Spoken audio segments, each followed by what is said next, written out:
नमः शिवाय। श्री शिवाय नमस्तुभ्यं। श्री आदिशक्ति पार्वती माताए नमः। श्री विघ्नेश्वराय नमः। श्री लक्ष्मी नारायणे नमः। श्री सरस्वती ब्रह्माय नमः। श्री सियारामे नमः। श्री रामदास हनुमाने नमः।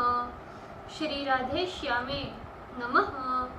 हे शिवजी, તમારી કૃપાથી હું આ શિવ પુરાણ વાંચી રહી છું અને મારી મમ્મી, બેન અને તમામ શ્રોતા શિવ પુરાણ સાંભળી રહ્યા છે।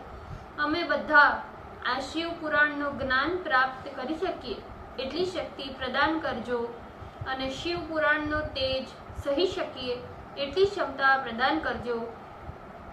હે વિઘ્નેશ્વર ગણપતિ બાપ્પા, તમે શિવ પુરાણના વંચનમાં આવતા તમામ વિઘ્ન હરજો। हे कृष्ण मनोहारिणी राधा जी, हे श्याम सुंदर, हे सिया राम जी, हे रामदास हनुमान जी, तमे शिव पुराण सांभळवा जरूर पधारजो अने मारा हृदयमां स्थान ग्रहण करजो। ओम नमः शिवाय। श्री शिवाय नमस्तुभ्यं। द्वितीय संहिता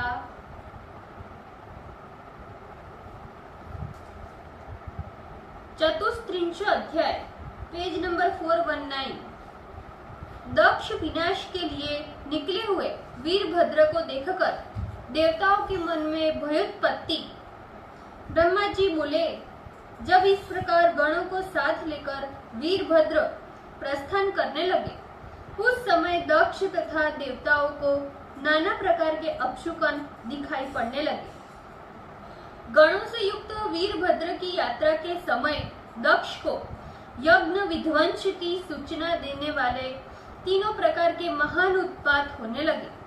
दक्ष की बाईं आंख, बाहु तथा जंघा फड़कने लगे, जो नाना प्रकार के कष्टों तथा सर्वथा अकल्याण का सूचक था।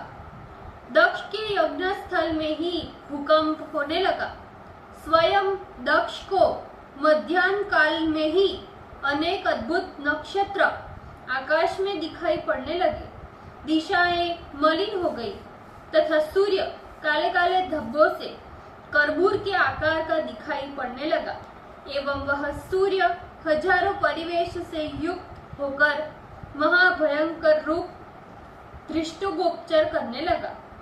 आकाश मंडल से पृथ्वी पर बिजली तथा अग्नि के समान नक्षत्र गिरने लगे। नक्षत्रों की गति टेढ़ी तथा अधोमुख हो गई। अनायास ही हजारों गद्र उत्पन्न होकर दक्ष के सिर पर मंडराने लगे और उन गृद्धों के पंखों की छाया से समस्त यज्ञ मंडप ढक गया।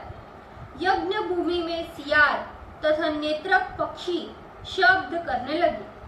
आकाश मंडल में श्वेत वृश्चिकों की उल्का वृष्टि होने लगी। धूलि की वर्षा करते हुए वायु बड़े तीक्ष्ण गति से चलने लगे।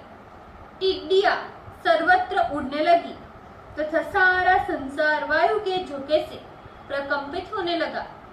जिस नवीन यज्ञ मंडप को देवताओं ने तथा स्वयं दक्ष ने अद्भुत कला कौशल के साथ निर्माण किया था, वह यज्ञ मंडप पवन के वेग से ऊपर ही ऊपर उड़ गया। दक्ष आदि सभी देवगण रुधिर का और हड्डीयुक्त मांस खंड का वमन करने लगे। समस्त दीपक इस प्रकार कांप उठे मानो वायु के वेग से कंपित हो रहे हो। चराचर जगत के सभी जीव शस्त्रों से घायल हुए के समान दुखी हो गए। जिस प्रकार वन में प्रभात काल होने पर कमलों पर तुषार की वर्षा हो, उसी प्रकार शब्द करते हुए वाष्प की वर्षा होने लगी। दक्ष आदि देवताओं के विशाल नेत्र भी अकस्मात बंद हो गए।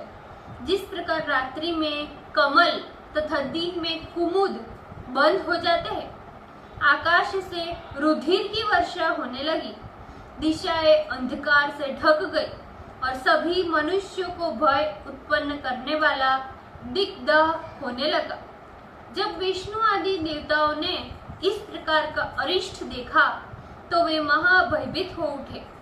हाँ, अब हम मरे, ऐसा कहते हुए वे सभी पृथ्वी पर गिर पड़े, जैसे नदी के वेग से किनारे के वृक्ष गिर जाते हैं।